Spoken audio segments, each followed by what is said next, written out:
readers, today we are going to read The Librarian of Basra by Jeanette Winter. This book takes place in the Middle Eastern city called Basra, which is in the country of Iraq. This book tells the true story of a woman named Ali Muhammad Baker. For 14 years, her library was the meeting place for those who loved books. However, war came to her city, and Aliyah had to figure out how to save the library and 30,000 books from being destroyed in her war-stricken country. As we read, let's think about how Aliyah's decisions and actions impacted her community.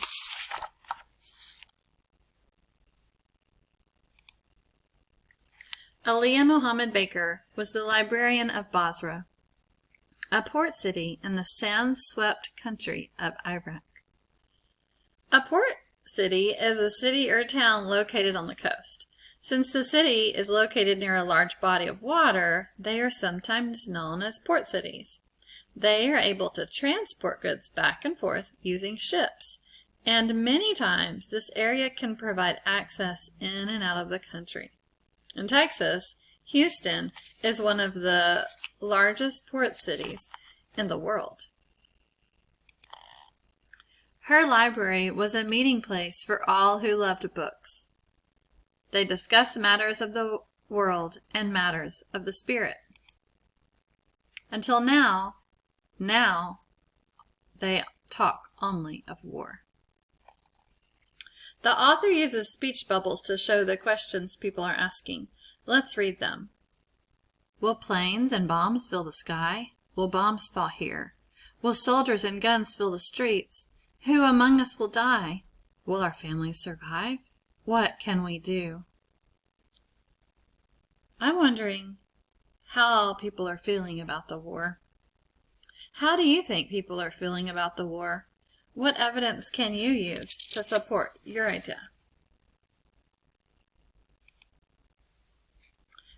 Aliyah worries that the fires of war will destroy the books, which are more precious to her than mountains of gold.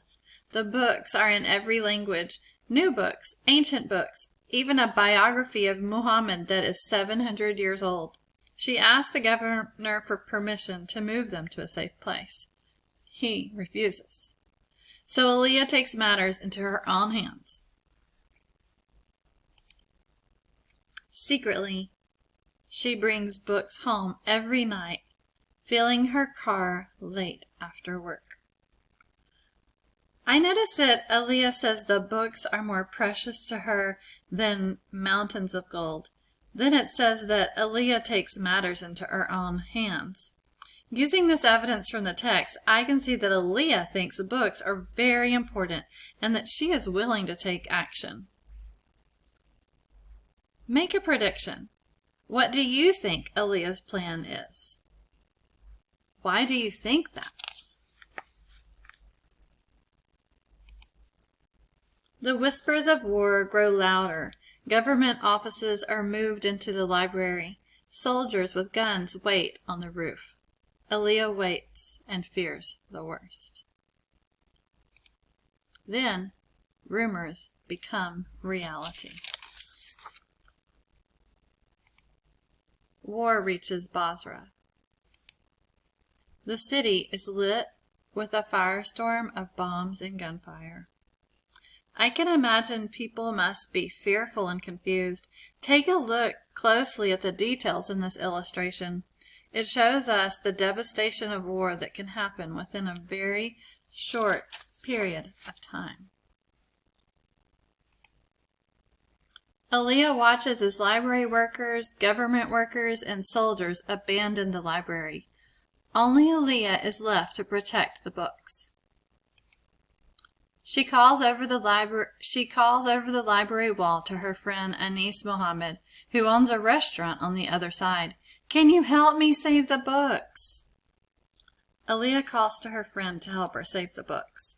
That must be a very difficult decision to make. If you were in Anis Muhammad's situation, would you help Aliyah?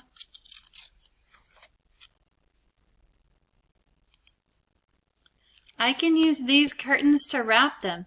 Here are crates from my shop. Can you use these sacks? The books must be saved. All through the night, Aliyah, Anis, his brothers, and shopkeepers and neighbors take the books from the library shelves, pass them over the 7-foot wall, and hide them in Anis's restaurant. The author is showing us all the ways that ordinary citizens are willing to jump in and help through character dialogue. Let's take a closer look at the actions they are taking.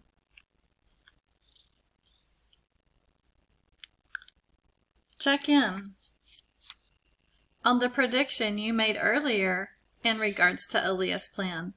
Was your prediction correct? The books stay hidden as the war rages on. Then, 9 days later, a fire burns the library to the ground. Wow, the library did burn down. Usually when I think about the plot of a story, how the story usually goes, I think about how the conflict of the story intensifies or becomes worse or stronger. And in this case, it looks like that just happened. Look at Aliyah's facial expressions.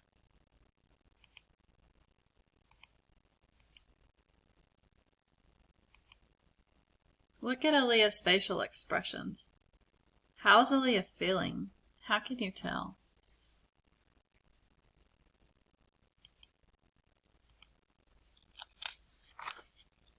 The next day, soldiers come to Anis's restaurant.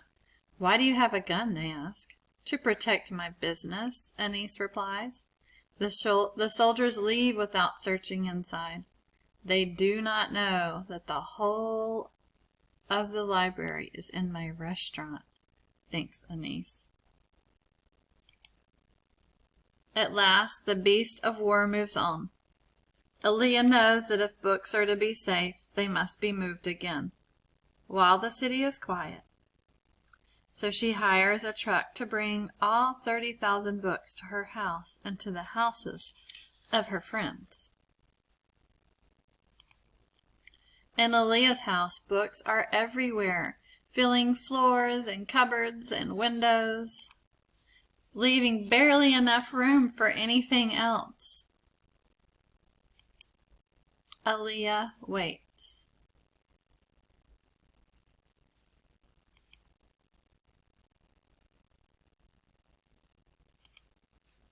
She waits for the war to end. She waits and dreams of peace. She waits and dreams of a new library.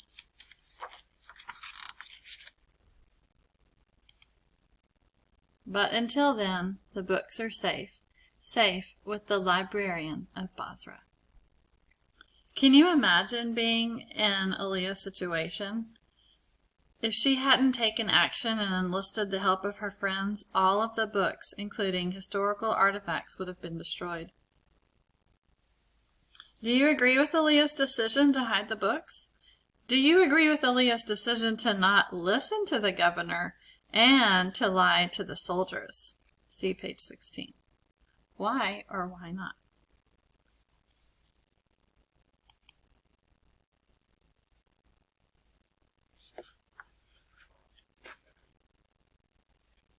A note from the author.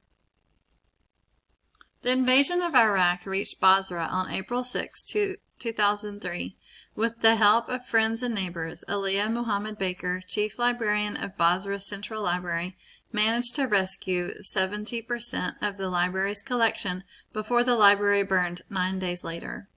These events were first revealed to the world by the New York Times reporter Shayla K. Duman, who heard about Aliyah and the library during a visit to Anis Muhammad's restaurant, the Hamdan, which is near the library and is known as one of the best in Basra.